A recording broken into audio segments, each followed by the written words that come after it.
শনিবার কুমারঘাটে বিজেপির সাংগঠনিক বৈঠক করলেন ত্রিপুরার মুখ্যমন্ত্রী তথা প্রফেসর ডক্টর মানিক সাহা।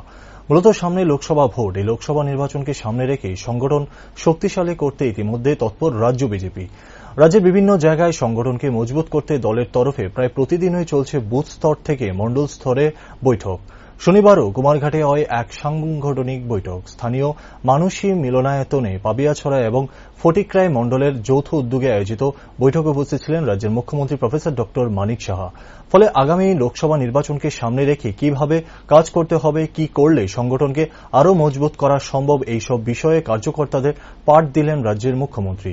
এদিনের বৈঠকে অন্যান্যদের মধ্যে উপস্থিত ছিলেন মন্ত্রী সুধাংশু দাস, বিধায়ক ভগবান চন্দ্র দাস, সাংসদ রেবতী ত্রিপুরা সহ অন্যান্য নেতৃত্বরা।